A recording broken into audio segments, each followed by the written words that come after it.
ए चित्रटा आग बुझा आ प्रश्न को समाधान करवा कौन ये देला प्रथम कथा देला जे चारोटी वृत्त से समस्ते समान अर्थात से व्यासार्ध समान यार व्यासार्ध 7 सेमी 7 सेमी यार भी व्यासार्ध 7 सेमी यार व्यासार्ध 7 सेमी एटा भी 7 सेमी एटा 7 सेमी एटा 7 सेमी एटा 7 सेमी 7 सेमी ता माने वृत्त मानकर बहिस्थ वृत्त मानकर बाहर अच्छी किंतु से द्वारा आबद्ध होइछि ए अंशटा वृत्त मानकर बहिस्थ मात्र वृत्त मान द्वारा आबद्ध यही क्षेत्र क्षेत्रफल केते से पचारिला यार क्षेत्रफल केते से पचारिला तेरे कौन करवा टिके ध्यान दियो प्रथम कथा है ना 7 सेमी एटा 7 सेमी टोटाल 14 सेमी ताले एटा 7 एटा 7 एटा 14 सेमी एटा 7 एटा 7 वर्तमान बीसी हो गला 14 सेमी सेमती सीडी मते 7 7 14 सेमी ता माने एबीसीडी एक वर्गचित्र हो जिवो अच्छा यार क्षेत्रफल केते पाइबा ना बाहुर वर्ग हला तेबे एबीसीडी रो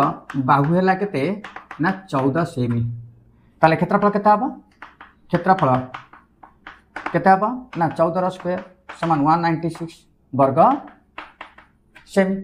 जाने वर्ग सेमी ठीक अच्छे तेबे ये जो चारोटी वृत्त कलार क्षेत्रफल बाहर कर आम एटा को 90 डिग्री खोजा तापर एटा पाए बाहर करवा तापर एटा यार क्षेत्रफल बहुत लंबा हो टिके मुंड खर्च करवा देखा वर्तमान एटा को उठेदेली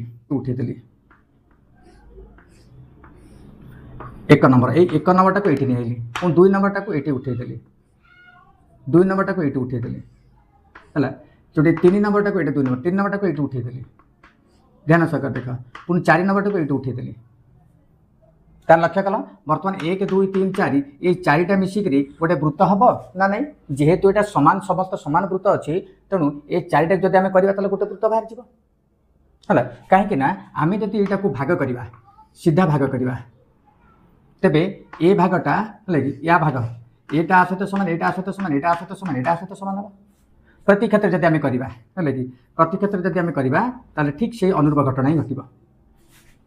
है ताले एटा आ सहित एटा आ सहित एमती हो माने ये जो 4टी को नेबा आम गोटे वृत्त पाइबा ताले वृत्तर क्षेत्रफल केते होगला ता माने 4टी क्षेत्रफल जहाँ वृत्तर क्षेत्रफल से हम ताले वृत्तर क्षेत्रफल केते होगला ना वृत्तर क्षेत्रफल केते हो ना 4 पाई आर स्क्वायर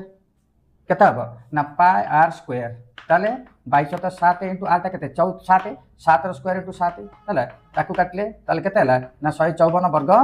सेमी एबे ए एरिया क्षेत्रफल केते हबो ना 196 है 196 माइनस 154 समान केते हला तेबे आबद्ध क्षेत्र क्षेत्रफल केते हबो ना आबद्ध क्षेत्रफल हबो 196 माइनस 154 समान 6 ରୁ 4 गले 2 इटे हला 42 वर्ग सेमी बुझला है 4 2 6 5 9 बुझे कि नहीं तेबे आपको आउ अन्य कौन उपाय न जाई ये उपाय गले आराम से ये जिनटा मिल जाव तेबे जदि ये लंबा गणित गुड़िकर सर्ट ट्रिक जानवा चाहते तेबे मो यूट्यूब चैनल टाको सब्सक्राइब करने सहित लाइक आउ शेयर करूँ आउ फेसबुक जदि देखुं तेबे फॉलो करने सहित शेयर आउ लाइक कले ये अनेक वीडियो पहुँची पार आउ यहाँ को सहज देखिपारे ठीक अच्छे रही जय जगन्नाथ।